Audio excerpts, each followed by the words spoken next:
تو آج ہمارے اوپر کچھ ہونے والا نہیں. یہ شاید کسی کو گمان ہو کہ 8 تاریخ کے بعد بدلا بدلا موسم ہوگا. وہی آبلے وہی جلن, درد دل میں کوئی کمی نہیں. وہی کچھ ہوگا, وہی ڈاکو چور لٹیرے بدماش گنڈے, وہی ہڈیاں نوچنے والے اور جو ہے وہ جسم کو نوچنے والے, خزانوں کو دبوچنے والے, وہی شرمناک ماحول ہوگا. کوئی تبدیلی آنے والے نہیں. حضور کا ذکر اہل ایمان کے لیے قلب اور روح کی تسکین کا سبب ہے. اور ہم جب آقا کریم علیہ الصلوۃ والتسلیم کا تذکرہ نور سنتے ہیں تو ہمارے دل میں, قلب میں, روح میں امانیت اور سکون اترنا شروع ہوتا ہے. کیونکہ آپ کا نام ہی اتنا دل آویز, اتنا سرور انگیز اور اتنا میٹھا ہے کہ کسی نے کہا تھا کہ ان کا نام لبوں پر آئے, میٹھا میٹھا منہ ہو جائے. ان کے بول بہاروں جیسے اور اصحاب ستاروں جیسے. ان سا پیارا اور نہ کوئی, ان سے بچھڑ کے لکڑی روئی. جب وہ سیر کو جایا کرتے سر پہ بادل سایا کرتے. اللہ نے آپ کا ذکر بلند کیا ہے اور اہل ایمان کے لیے آپ کے ذکر کو وجہ قرار جاں بنایا ہے. میرے شہر کے ایک پنجابی شاعر نے کہا تھا, تینوں سینے دی میں ٹھانڈا کھاں, شہد گلاب تے کھانڈا کھاں. حضرت شیخ مہدی الفاسی مطالع المسرات شرح دلائل الخیرات میں لکھتے ہیں کہ حضور کا ذکر سن کر جس شخص کے کلیجے میں ٹھنڈ نہیں پڑتی, اس کے سینے میں دھڑکنے والا دل کسی مومن کا دل ہی نہیں. یہ ہو ہی نہیں سکتا کہ ان کا ذکر ہو اور دل کو قرار نہ پہنچے. مطرب سے کہو کہ چھیڑے ذرا اس جان تمنا کا قصہ, فرقت کے بھیانک لمحوں میں کچھ دل کو سہارا ہو جائے. ہمارے لیے تو یہ قرار جاں ہے, تسکین قلب ہے اور سرور باطن ہے. ان کا تذکرہ, ان کی باتیں اور ان کے فضائل و مناقب کی خوبصورت اور دل آویز کہانیاں ہمیں تسکین دیتی ہیں, ہمیں قرار دیتی ہیں. باقی رہی بات حضور علیہ السلام کی صورت میں انعام خداوندی کے شکرانے کی صورت, جس کا ایک رنگ اور پیرایا محفل میلاد ہے, تو ساری زندگی بھی ہم پیشانی سجدے میں رکھ کے اس نعمت کا شکرانہ ادا کرتے رہیں. حق کے شکر پہ نہ ہو پائے. ہمارے بدن پہ اتنے بال نہیں ہیں جتنے رسول اللہ کے احسانات ہیں. ہمارا بال بال قرض رسالت میں جکڑا ہوا ہے. خدا شناسی تو بڑی دور کی بات ہے, ہم خود شناس بھی نہ ہوتے اگر آپ نہ آتے. ہمیں اپنے آپ کی شناسائی بھی نصیب نہ ہوتی, عرفان ذات بھی نہ ہوتا, خود ہی کا تعقل نہ ہوتا, اپنے آپ سے بھی ملاقات نہ ہوتی اگر وہ جلوہ کرنا ہو. مجھے بتاؤ کہ اشرف المخلوقات ہونے کے باوجود یہ انسان جس کے سر پہ کرامت کا تاج رکھا گیا ہے, وَلَقَدْ كَرَّمْنَا بَنِي آدَمَ, اولاد آدم کے سر پہ اللہ نے عزتوں کا تاج رکھا, کرامت کا تاج رکھا, اس کو شرف دیا. تو پوری کائنات کی تخلیق اس کے لیے ہوئی. وَالَّذِي خَلَقَ لَكُم مَّا فِي الْأَرْضِ جَمِيعًا, جو کچھ زمین میں ہے وہ حضرت انسان کے لیے. زمین فصلیں اگاتی ہے, زمین کی ضرورت نہیں ہے, انسان کی خدمت کے لیے. جانور دودھ دیتے ہیں تو انسان کی ضرورت کی تکمیل کے لیے. درخت آکسیجن پیدا کرتے ہیں, چھاؤں فراہم کرتے ہیں, پھل دیتے ہیں تو انسان کی ضرورت کے لیے. پوری کائنات کا چرخ گھوم رہا ہے انسان کے لیے. وَالَّذِي خَلَقَ لَكُم مَّا فِي الْأَرْضِ جَمِيعًا. تو یہ تو اس کائنات کا مقصود ہے, لیکن یہ اپنے آپ کو نہ پہچان سکا کہ میں کون ہوں. اور اس نے حیوانات کو, چوپایوں کو, بہائم کو, حشرات الارض کو, اجرام فلکیہ کو, مظاہر فطرت کو, بہتے پانیوں کو, چلتی ہواؤں کو, کس کس کو اپنا معبود نہیں مانا. انسان کی تاریخ تو اتنی شرمناک ہے کہ یہ مچھلی پکڑنے کے لیے کانٹے کے ساتھ جو کیچوا لگایا جاتا ہے, اسی زمانے میں اس کو بھی انسان نے اپنا معبود سمجھا. سانپوں کو، بچھوؤں کو، حشرات الارض کو، درختوں کو اس نے اپنا معبود بنایا۔ مٹی کے مادھوؤں کے آگے سجدہ ریز ہوا، پتھروں کے اصنام کے آگے پیشانی کے تقدس کو اس نے پامال کیا، لکڑی کے وزن پوجتا رہا۔ اس کی تاریخ اتنی شرمناک ہے، لیکن یہ تو میرے حضور آئے صلی اللہ علیہ وسلم، جنہوں نے آ کے بتایا یہ تیرے معبود نہیں ہیں، یہ تیری دہلیز کے نوکر ہیں، یہ درخت تیرے معبود نہیں ہو سکتے، تیری خدمت کے لیے پیدا کیے، تجھے آکسیجن فراہم کرنے کے لیے، تجھے چھاؤں دینے کے لیے، تجھے پھل فراہم کرنے کے لیے، تیرے ایندھن کے کام آنے کے لیے یہ درخت پیدا کیے گئے، یہ چاند سورج ستارے اجرام فلکیہ تیری راہوں میں روشنی اجالنے کے لیے پیدا کیے گئے، تیرے ذوق نظارہ کی تسکین کے لیے پیدا کیے۔ ان جانوروں کو پوج رہے ہیں، یہ تیری سواری کے لیے، تیری بار برداری کے لیے، تجھے دودھ اور گوشت کی ضروریات بہم پہنچانے کے لیے پیدا کیے گئے۔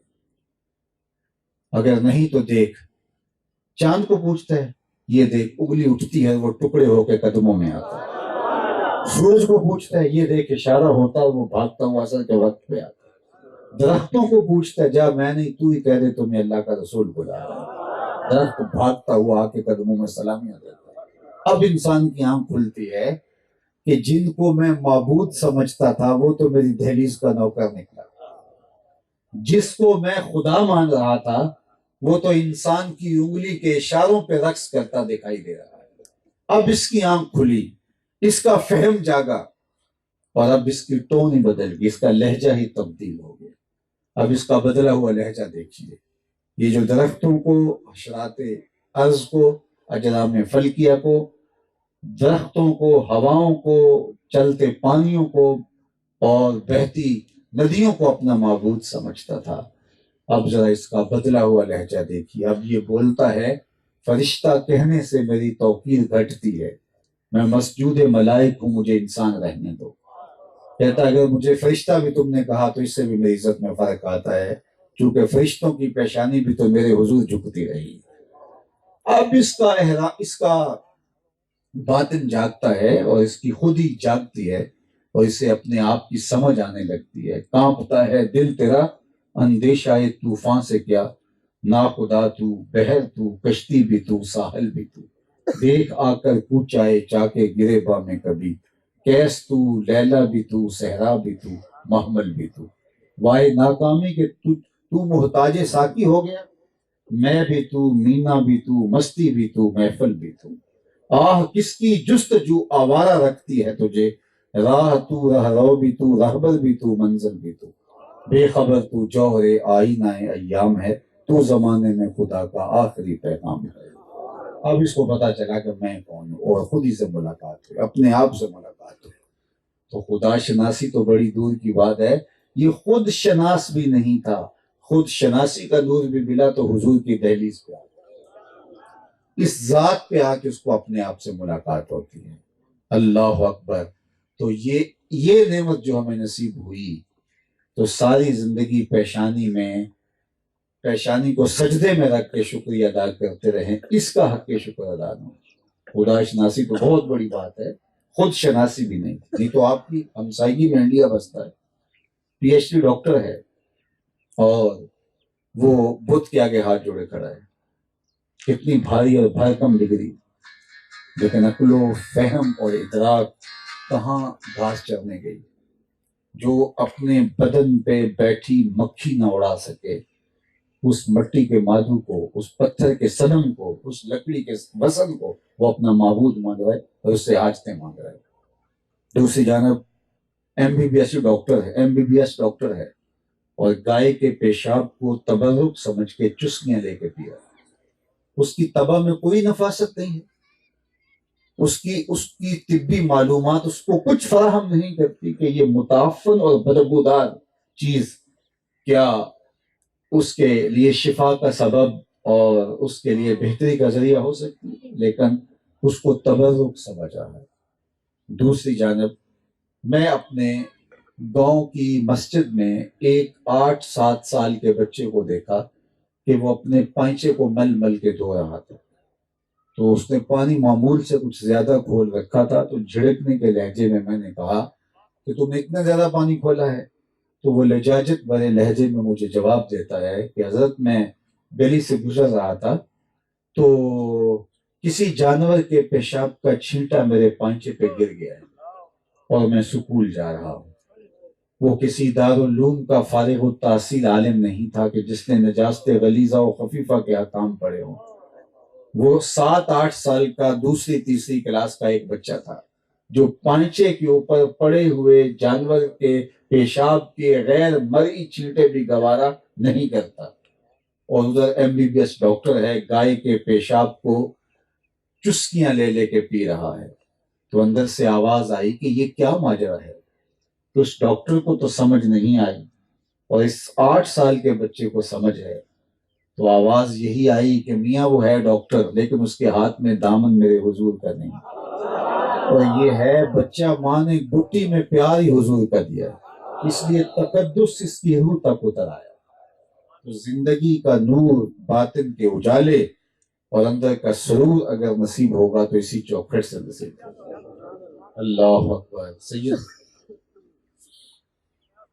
گیلانی علیہ الرحمہ نے کیا کہا تھا کہ نہ خرد کی روشنی تھی نہ جنوں کی آگہی تھی، نہ خرد کی روشنی تھی نہ جنوں کی آگہی تھی، تیری رہبری سے پہلے یہ جہاں جہاں نہیں تھا، تیری رہبری سے پہلے یہ جہاں جہاں نہیں تھا، تیرے آستاں سے پہلے کوئی آستاں نہیں تھا، تیرے آستاں سے پہلے کوئی آستاں نہیں تھا، میں وہ زمین تھی جس کا کوئی آسمان نہیں تھا۔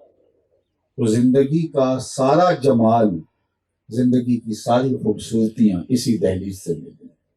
مجھے بتاؤ کہ حقیقی باپ اپنی بیٹی کو اپنے ہاتھ سے زندہ درگور کر دیتا ہے اور معاشرے سے داد پاتا ہے، یعنی کیسا شفاف معاشرہ تھا کہ حقیقی باپ اپنی بیٹی کو اپنے ہاتھ سے گڑھا کھود کے زندہ درگور کرتا ہے، اوپر سے مٹی انڈھیلتا ہے، اور اس چھوٹی سی بچی کے ننھے سے ہاتھ جڑے ہوئے زندگی کی خیرات مانگتے ہیں، لیکن اس ظالم اور شفاق باپ کے دل میں رحم کا جذبہ بیدار نہیں ہوتا، اور وہ مٹی انڈھیلتا ہے۔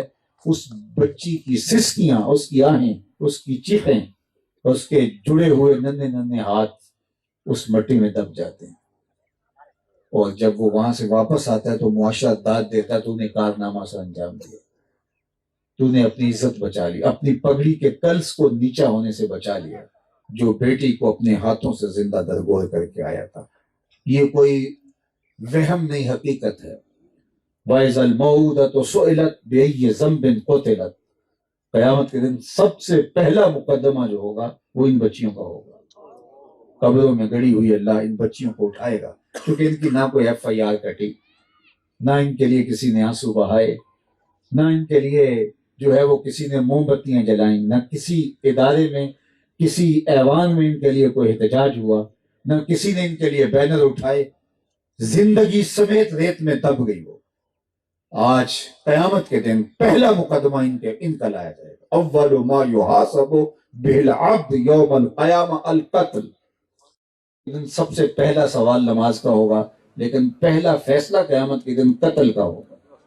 اور حدیث پاک میں آتا ہے جس نے کسی شخص کے قتل میں آدھے جملے سے بھی مدد کی، یعنی پورا جملہ بھی نہیں بولا، جو کسی کے قتل کا ذریعہ بن گیا ہو، کسی کے قتل کے جملے میں صرف آدھے جملے سے بھی مدد کی، قیامت کے دن جب وہ شخص آئے گا اس کی 2 آنکھوں کے درمیان لکھا ہوگا آئس من رحمت اللہ، یہ بندہ اللہ کی رحمت سے محروم اور مایوس ہے، اس کو اللہ کی رحمتیں نہیں ملیں گی۔ وہ جس نے بیٹی زندہ درگور کر دی اپنے ہاتھوں سے، تو پہلا کیس یہ کھولا جائے گا، اور اللہ ان بچیوں سے پوچھے گا بے یہ ذنب قتلت، کس جرم میں قتل کی گئی؟ اب ان کو کیا پتا کہ ظالم باپ نے یہ قیامت کیوں توڑی؟ ظالم باپ کے ٹہرے میں کھڑا ہے، اس سے پوچھا جانا چاہیے نا کہ تم نے یہ قیامت کیوں توڑی، لیکن اللہ ان ظالم باپوں سے پوچھنے کی بجائے ان بچیوں سے پوچھ رہے ہیں۔ اللہ اکبر۔ علماء فرماتے ہیں کہ وہ ظالم باپ اتنے بڑے مجرم ہیں کہ اللہ ان سے بات کرنا بھی گوارا نہیں کرتا کہ ان سے یہ بھی پوچھا جائے، اور یہ ڈٹائی سے جرم ہوتا ہے۔ لیکن جب بیٹیوں کو زندہ درگور کر کے باپ فخر کر رہا تھا ایک آواز بلند ہوتی ہے، وہ آواز آپ نے سنی ہے، لیکن اس کو کلمہ تحسین کے معنی میں آپ نے سمجھا ہوگا، لیکن اس تناظر میں اس کو دیکھیے، جب بیٹیوں کو زندہ درگور کر کے باپ چھاتی چوڑی کر کے چلتا ہے اور کہتا ہے میری پگڑی کا کلس نیچا ہونے سے بچ گیا، اور معاشرہ بھی اسے داد دیتا ہے اور یہ جرم نہیں ہوتا، تو جس معاشرے میں بیٹیوں کی یہ تذلیل اور تحقیر ہو رہی ہے، اس معاشرے میں ایک آواز آتی ہے، لوگوں سن لو، میری فاطمہ میرے جگر کا ٹکڑا ہے۔ یہ سارے ظلم کی نفی ہوتی ہے، میری فاطمہ میرے جگر کا ٹکڑا ہے۔ اور سیدہ پاک سلام اللہ علیہا جب آقا کریم علیہ السلام کی بارگاہ میں ملاقات کے لیے حاضر ہوتی ہیں تو حضور اٹھ کے استقبال کرتے ہیں، فَأَجْلَسَهَا فِي مَجْلَسِهِ، اور اپنی مسند کے اوپر بٹھاتے ہیں۔ دنیا کو بتایا کہ بیٹیاں زندہ درگور کی جانے والی نہیں ہیں، عزت کی مسند پہ بٹھائی جانے والی۔ اور آج بھی جو بیٹیوں کے لیے عزت موجود ہے، یہ میرے حضور علیہ السلام کی دی ہوئی ہے۔ میں نے ایک بوڑھے شخص کو مزدوری کرتے دیکھا، اس کی کمر پہ بوری لدی ہوئی تھی، تو میری شناسائی تھی، تو میں نے اس کو کہا اتنے بڑھاپے میں آپ کام کیوں نہیں چھوڑ رہے؟ تو اس کا لہجہ مجھے کبھی بھی نہیں بھولا۔ اس نے ایسے کہا کہ حضرت میری ایک بیٹی رہتی ہے جس کا بھی میں نے نکاح کیا۔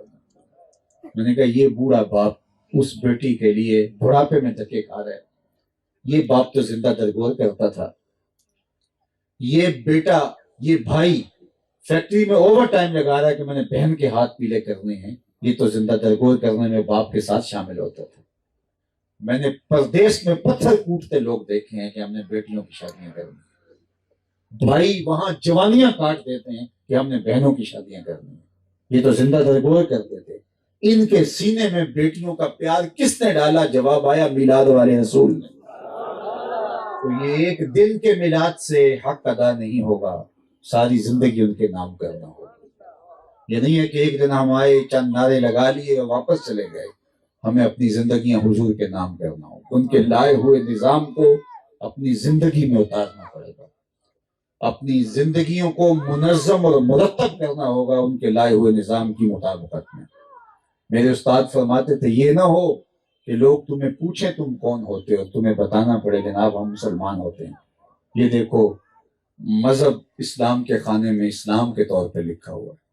آپ فرمایا کرتے تھے نہ کسی کو بتانا پڑے نہ کہنے کی نوبت آئے، تم دور سے چلے آ رہے اور لوگ دیکھ کے کہیں وہ دیکھو حضور کا غلام، تمہیں بتانا نہ پڑے ہم عاشق رسول، تمہارے چہرے بتائیں کہ یہ عاشق رسول، تمہارے رویے بتائیں کہ تم عاشق رسول، تمہارے ہمسائے بتائیں کہ میرے ہمسائیگی میں عاشق رسول بستا ہے، تم نے جس سے رشتہ داری کی ہو وہ بتائیں کہ واقعی سچا عاشق رسول ہے۔ یہ نہیں ہے کہ ہم زبان سے تو دعویٰ کریں کہ ہم عاشق رسول ہیں، لیکن کسی کی بیٹی ہمارے گھر میں آ جائے تو ہم اس کی زندگی اجیرن بنا کے رکھ دیں، ہمسائے ہم سے تنگ ہوں، ان کو اذیت دی ہوئی ہو، اور ہم عاشق رسول کا ٹائٹل لیے دنیا میں گھوم پھر رہے ہیں، ہم لوگوں کے لیے اذیت کا سامان پیدا کر رہے ہیں اور ہم عاشق رسول کہلائیں، ہماری دکان سے 2 نمبر سودا ملے اور ہم کہیں ہم عاشق رسول ہیں۔ جب ہمارے ساتھ یہ ٹائٹل لگ گیا کہ یہ عاشق رسول ہے تو پھر ہم سے کوئی بے دھڑک ہو کے دودھ خریدے کہ ملاوٹ ہو ہی نہیں سکتی، یہ عاشق رسول ہے، دکان سے 2 نمبر سودا بک ہی نہیں سکتا، یہ عاشق رسول ہے، شادی کرنی ہے بے دھڑک کرو، یہ عاشق رسول ہے۔ لیکن ہم کیسے عاشق رسول ہیں کہ ہمارے رویے سارے وہ کہ جو منافقین والے، اور ہم نے اپنی زبان سے کہا کہ ہم عاشق رسول ہیں۔ میاں عشق رسول یہ زبان کا دعویٰ نہیں ہے، یہ عمل کا ثبوت ہے۔ عاشق عاشق ہر کوئی آکھے پر عاشق بندا مر کے، زہر پیالہ کوئی نہیں پیندا پر عاشق پیندا پر کے۔ اپنی زندگی کو ان کے نام اس طرح لگاؤ کہ پتہ چلے کہ ہم واقعی عاشق رسول ہیں، ہمارے رویے بتائیں کہ ہم حضور علیہ السلام کے غلام ہیں اور سچے غلام ہیں، اور ہم سے دوستی کرتے ہوئے، ہم سے رشتہ داری کرتے ہوئے، ہم سے کاروبار کرتے ہوئے کسی کو جھجک نہ ہو، کیونکہ یہ ٹائٹل ہے اور یہ اتنا مقدس ٹائٹل ہے کہ اب یہ ہوتے ہوئے یہ نہیں ہو سکتا کہ یہ فراڈ کرے، یہ جھوٹ بولے اور یہ اذیت کا سما اور سبب اور ذریعہ بنے۔ اللہ کے محبوب علیہ السلام نے وضو کیا اور صحابہ وضو کے پانی کو زمین پر نہیں گرنے دیتے، اپنے ہاتھوں پہ مل لیتے اور اپنے ہاتھوں سے اپنے چہروں پہ مل لیتے، اور جن کو وہ پانی میسر نہیں آتا وہ ان گیلے ہاتھوں سے ہاتھ رگڑ کے اپنے چہروں پہ مل لیتے. تو آقا کریم نے جب صحابہ کی اس عمل کو دیکھا تو فرمایا ما یحملکم علی ھذا، تمہیں اس بات پر کس نے ابھارا ہے کہ میرے وضو کے پانی کو تم زمین پہ نہیں گرنے دے رہے؟ یعنی میں نے اس کا حکم تو نہیں دیا تمہیں، لیکن تم اس پانی کو زمین پر نہیں گرنے دے رہے، تو اس کا کیا سبب ہے، وجہ کیا ہے؟ ما یحملکم علی ھذا، تو صحابہ نے عرض کی حب اللہ و رسولہ، اللہ اور اس کے رسول کی محبت ہمیں اس بات کی طرف لے کے آئی ہے کہ ہم آپ کے وضو کے پانی کو زمین پر نہ گرنے. تو آقا کریم نے ان کی اس محبت کی نفی نہیں کی، لیکن کہیں محبت صرف یہی نہ رک جائے، حضور نے ارشاد فرمایا کہ جو یہ چاہے کہ اللہ اور اس کے رسول سے محبت کرے اور اللہ اور اس کا رسول اس سے محبت کرے، اس کو 3 کام بھی کرنے چاہیے. یہ کر رہا ہے تو 3 کام بھی کرنے چاہیے. وہ کیا؟ جب بولے سچ بولے. دوسری بات ارشاد فرمائی کہ جب اس کے پاس امانت رکھی جائے تو اس میں خیانت نہ کرے. اور تیسری بات ارشاد فرمائی کہ اس کی ہمسائیگی میں کوئی آ بسے تو ہمسائیگی کا پورا پورا حق ادا کرے. تمہارا یہ عمل کہ تم میرے وضو کے پانی کو زمین پہ نہیں گرنے دیتے، لیکن یہ 3 چیزیں بھی یاد رکھو کہ زبان تمہاری سوائے حق کے کبھی بات ہی نہ کرے. اللہ کے محبوب علیہ السلام سے پوچھا گیا مومن بزدل ہو سکتا ہے؟ کہا نہیں، بہادر ہوتا ہے. لیکن ہو سکتا ہے کبھی بزدلی بھی کر جائے، آخر بشر ہی تو ہے، کبھی زندگی میں کمزور لمحے بھی آ جاتے.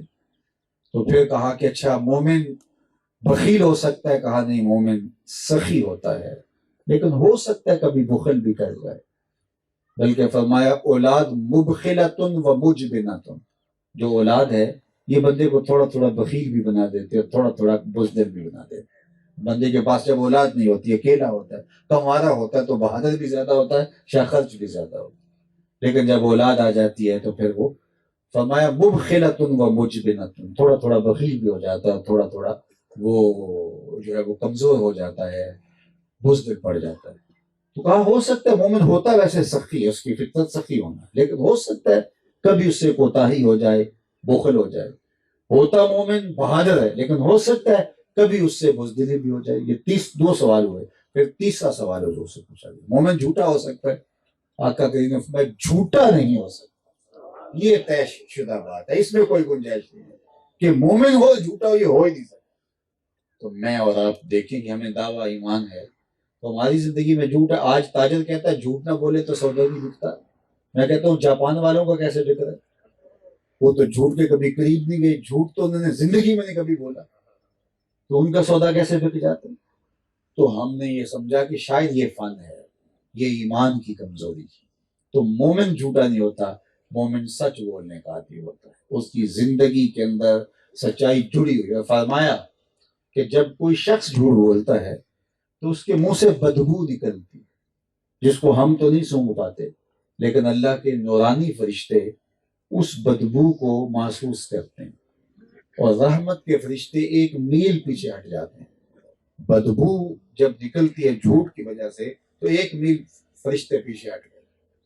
اور ایک گھر کے اندر باپ بھی جھوٹ بول رہا ہے، ماں بھی جھوٹ بول رہی ہے، بیٹے بھی جھوٹ بول رہے ہیں، بہویں بھی جھوٹ بول رہی ہیں، بیٹیاں بھی جھوٹ بول رہی ہیں، تو فرشتے تو کئی میل دور پیچھے ہٹ گئے ہوں گے. اب ہم نے کہا کہ ہمارے گھر میں برکت نہیں ہے. جو برکت لے کر آنے والے فرشتے تھے وہ تو کئی میل دور کھڑے ہیں، وہ تو اندر آ ہی نہیں سکتے، اس لیے کہ جھوٹ کی بدبو ان کو اندر نہیں آنے دیتے. اور ہم نے کیا نکالا اس کا راستہ؟ ہم نے کہا کسی نے تعویذ ڈال دی، کسی نے جادو کر دیا ہے، کسی نے عمل کر دیا ہے. پھر بھاگے عاملوں کے پاس. اب عامل صاحب تو بیٹھے اسی کام کے لیے، وہ تو ساری دکانداری سجا کے اسی کام کے لیے بیٹھے، اور کوئی گاہک آئے اور اس کو مزید ذوف اور اعتقادی کا مریض بنائے. تو عامل نے کہا تو اچھا ہو گیا وقت پہ آ گیا، اگر لیٹ ہو جاتا تو یہ تعویذ چل جانے تھے اور تیرا ککھ نہیں رہنا تھا. اب ہر اتوار کو چوکی بھرنی پڑی. اور یہ سوچا ہی نہ کہ میرے گھر کے اندر جو بے برکتی ہے وہ جھوٹ کے تعویذ پڑے ہیں، جو جادو ہوا ہے وہ جھوٹ کا ہوا ہے، جس کے سبب سے میرے گھر سے برکت اٹھ گئی وہ ہم چھوڑنا نہیں چاہتے. اور تعویذوں پہ تعویذ لے کے گھول گھول کے پی رہے ہیں، چگاٹوں پہ بھی رکھ رہے ہیں، درختوں پہ بھی باندھ رہے ہیں، چھڑکاؤ بھی کر رہے ہیں. میں یہ نہیں کہتا سارے عامل غلط ہوتے ہیں، 99% عامل غلط ہیں، 100 میں ایک ٹھیک بھی ہوتا ہے، زیادہ تر ڈاکو چور لٹیرے بیٹھے ہیں، تو کوئی 100 میں ایک اچھا بھی ہوگا، اور یقیناً ظاہر اچھے ہوتے ہیں، لیکن عمومی رویہ یہ ہے کہ یہ سب مکر و فریب کا دھندا ہے، یہ سب کمائی کے کاروبار، اور ہم نے یہ نہ سوچا کہ جو ہمارے اندر نحوستیں اتری ہیں یہ ہماری بدعمالیوں کی سزا، یہ جھوٹ کی وجہ سے رحمت کے فرشتے ہمارے نیڑے نہیں آئے، جب رحمت کے فرشتے نیڑے نہیں آئے تو رحمت تو ان کے ذریعے پہنچنی تھی، اور ہم پھر ایک نئے ذوف الاعتقادی کے مرض میں مبتلا ہو گئے، اور جب ذوف الاعتقادی کا مرض آتا ہے پھر توحید کا نور چھن جاتا ہے، پھر اللہ کو چھوڑ کر کے نہ جانے ایسے ایسے لوگوں کے پاس لوگ بیٹھے ہوتے ہیں جنہوں نے 6 سال سے غسل بھی نہیں کیا ہوتا، اور ان کو ان کی بدبو بھی کوئی فیض نظر آ رہا ہوتا ہے، ظاہر ہے کہ جھوٹ کے بدبو سے ان کا باطن مردہ ہو گیا، تو ہمیں اپنی زندگی کے اندر سچ لانا ہوگا اور سچائی کے ساتھ اپنے آپ کو جوڑنا ہوگا، پھر زندگی نور سے، روشنی سے، اجالوں سے مالا مال ہوگی، اور میرے اور آپ کے آقا و مولا حضور ختمی المرتبت صلی اللہ علیہ وآلہ وسلم صادق بھی ہیں اور امین بھی ہیں، ہم مستبی کے ماننے والے، ہم جھوٹ کیسے بول سکتے ہیں؟ ہماری زندگی کے اندر تو سچ ہی سچ ہونا چاہیے، اور سچ کے ساتھ ہمیں جڑ کر کے اپنی زندگی کو منظم کرنا ہوگا۔ فرمایا جو سچ ہے وہ انسان کو جنت کی طرف لے جاتا ہے، اور جھوٹ جو ہے اس کا نتیجہ جہنم ہے، اس لیے ہمیں سچ کے خوگر ہو کر کے اپنی زندگی کو منظم کرنا ہوگا۔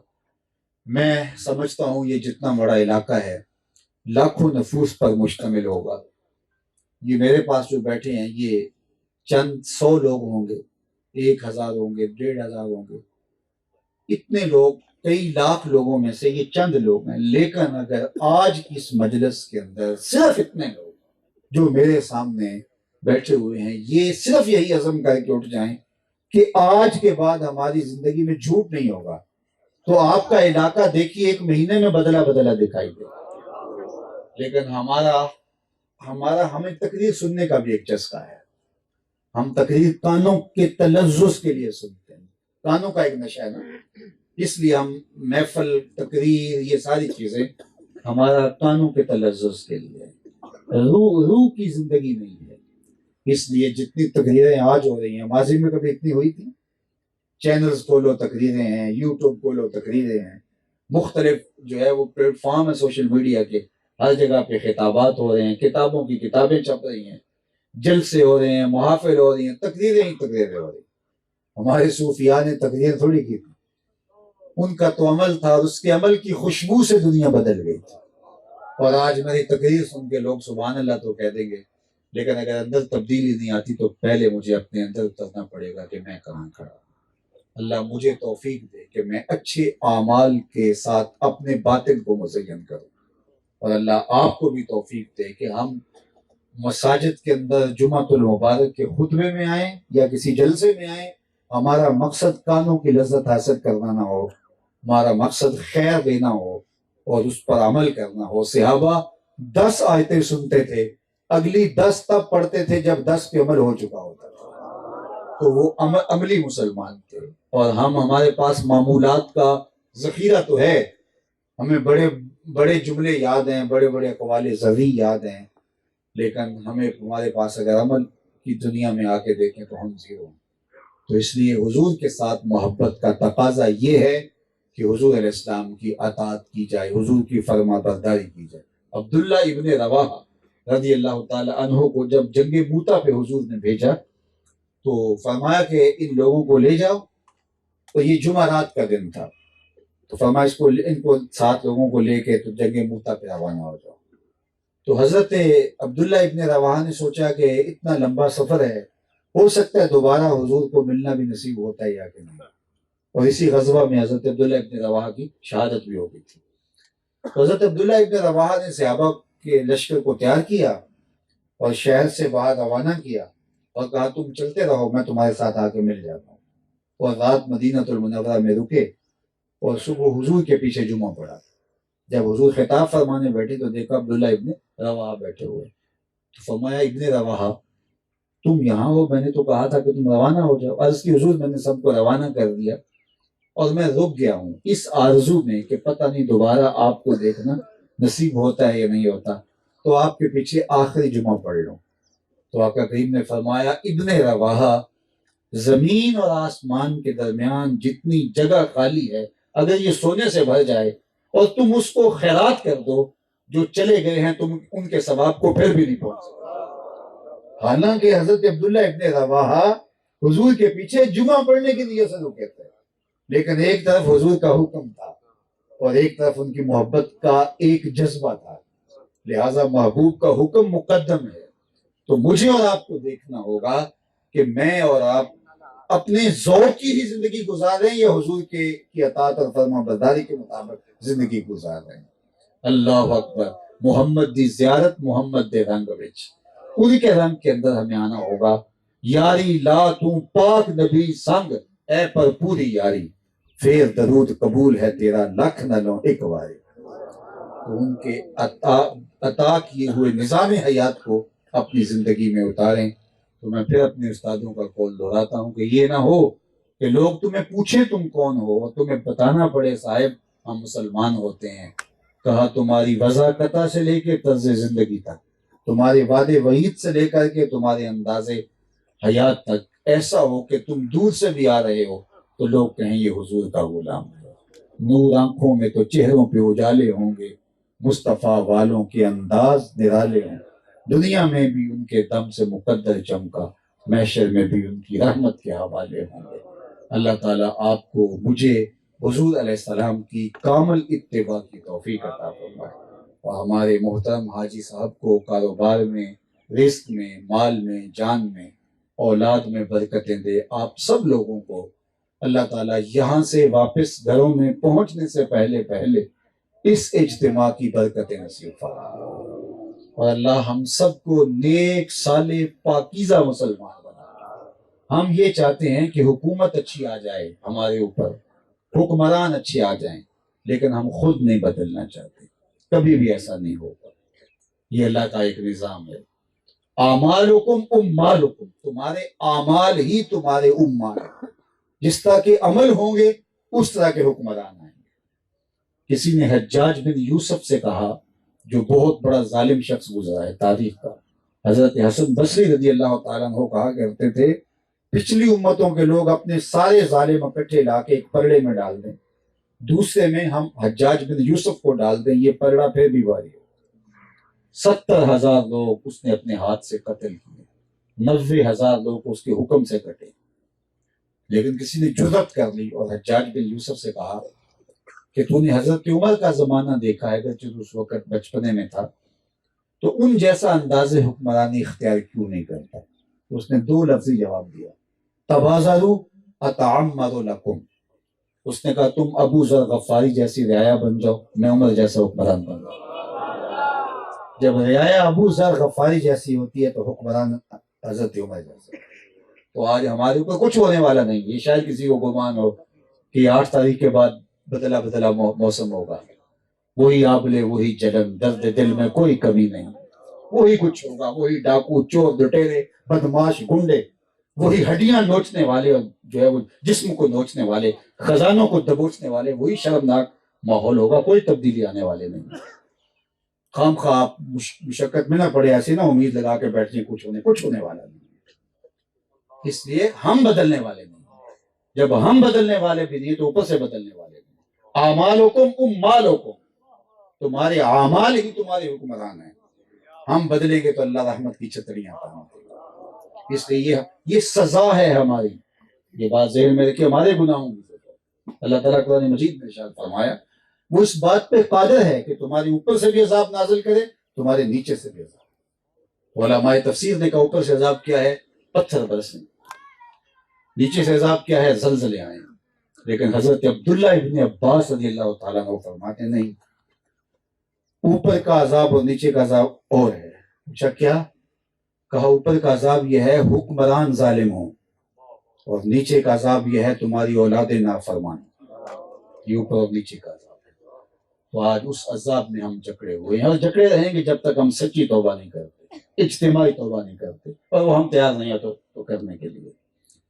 ہم اپنے آپ کو بدلنے کے لیے تیار ہی نہیں ہے. اور اللہ کا کہ جب کوئی اپنے آپ کو بدلنے کے لیے تیار نہیں ہوتا اللہ اس قوم کی حالت کبھی بھی نہیں بدلتا. جب ہم اپنے آپ کو بدلیں گے اللہ راستے کھول دیتا ہے. کشادہ کہتا ہے لَنَهْدِيَنَّهُمْ سُبُلَنَا. اللہ کہتا ہے آئے صحیح میں ایک نہیں کئی راستے کھولتا ہوں. وہ آئے تو صحیح, ہم تو مائل بکرم ہیں کوئی سائل ہی نہیں. راہ دکھلائیں کسے راہ رو منزل ہی نہیں.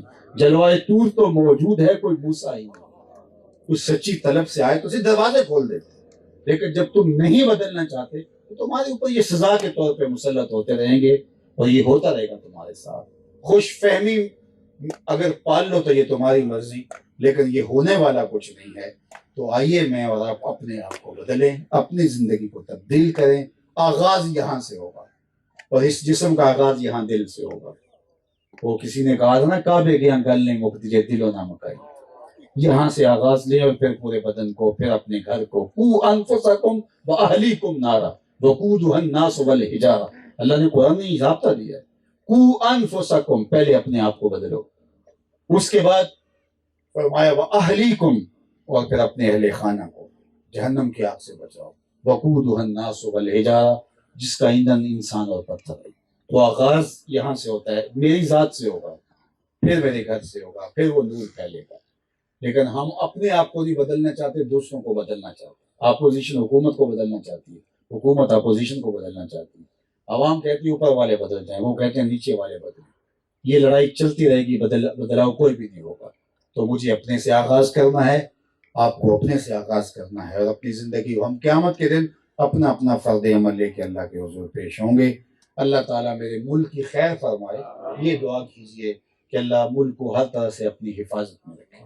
ورنہ جو ظاہری اسباب ہیں وہ تو ایسے ہی ہیں. وہ کیا کسی نے کہا تھا کہ جب میں کہتا ہوں الہی میرے احوال دے, حکم ہوتا ہے اپنا نامہ اعمال دے. تو اس لیے ہمارا نامہ اعمال تو یہ ہے کہ پتھر برسیں آسمان پہ, لیکن پھر بھی حضور کا صدقہ ہے کہ اس امت کی شکلیں نہیں تبدیل, اس کے پتھر نہیں, اس کے اوپر پتھر نہیں برستے. تو اللہ حضور کے صدقے ہمیں معاف فرمائے. تو میں چاہوں گا کہ آج کے اس مجلس کے اندر ہم یہ عزم کر کے اٹھیں گے, جس کی قیمت اس دور میں بہت زیادہ دینی پڑتی ہے, لیکن ہم قیمت دیں اس کی. ہم اپنی زندگی میں جھوٹ کو داخل ہی نہیں ہونے دیں گے. نو انٹری کا بورڈ لگا دیں کہ ہماری زندگی میں, ہمارے گھر میں جھوٹ داخل نہیں ہو سکتا. سچ بولیں گے چاہے اس کو کوئی بھی نقصان اٹھانا پڑے. تو سچ کا ظاہری نقصان تو ہو سکتا ہے, لیکن حقیقت میں سچ کا کوئی نقصان نہیں. سچ ہی جنت کا راستہ ہے. اور میرے اور آپ کے نبی آقا حضور نبی رحمت اعلان نبوت سے قبل کافروں کی زبان سے بھی صادق و امین کہا, اپنے تو اپنے تھے. تو اللہ آپ کو یہاں سب کو برکتیں دے, اور جو حاضری کا شرف موقع سعادت ملی اس کی برکتیں اللہ میری اور آپ کی زندگی میں اتار دے. وآخر دعوانا ان الحمد للہ رب العالمین. اللہم صلی علی سیدنا و مولانا محمد معدن الجود والکرم وآلہ وصحبہ وبارک وسلم. اللہ اٹھے ہوئے ہاتھ کبھی بھی خالی نہ موڑے جائیں, پھیلی ہوئی جھولیاں رحمتوں سے بھر دی جائیں, بخت کی بہاریں نصیب ہوں, مقدر کی خزائیں رخصت فرما دی جائیں. جئیں تو تیرے لیے, مریں تو تیرے دین کے لیے. زندگی اور آخرت سب کو اللہ خیر کے ساتھ رکھنا. اپنا خاص کرم فضل اللہ جتنے لوگ موجود ہیں سب کے گھروں میں پیدا کرنا. اللہ ہمیں اپنے باطن کو, اپنے ظاہر کو, اپنے اعمال کو, رویوں کو, طرز زندگی کو, انداز معاشرت کو, عادات کو, خصائل کو شریعت بیضا کی مطابقت میں ڈھالنے کی توفیق عطا کر. اللہ یہاں ہمارے محترم حاجی صاحب کے کاروبار میں برکتیں عطا فرما. جتنے لوگ بیٹھے ہیں سب کے کاروبار میں, پورے علاقے پہ اللہ کی رحمت نازل. اللہ میرے وطن کی خیر فرما, میرے ملک کو اپنی خاص عنایتوں کا حصار عطا کر. بالخصوص اللہ فلسطین کے مجبوروں کی نصرت فرما. اس آسمان کے نیچے زمین کے اوپر تیرے علاوہ ان کا کوئی آسرا نہیں. اللہ ان دکھیاروں کی مدد فرما, ان پریشان حال لوگوں کے حال پہ رحم فرما. ہمارے محترم جناب قاسم صاحب کے والد بزرگوار انتقال کر گئے, اللہ ان کو غفران و رحمت کے پردوں میں ڈھانپے. اس کے علاوہ ہمارے جتنے بھی فوت شدگان اللہ سب کو غفران و رحمت کے پردوں میں ڈھانپے. وصلی اللہ تعالی علی النبی الامین وعلیہ وسلم. السلام علیکم ورحمۃ اللہ.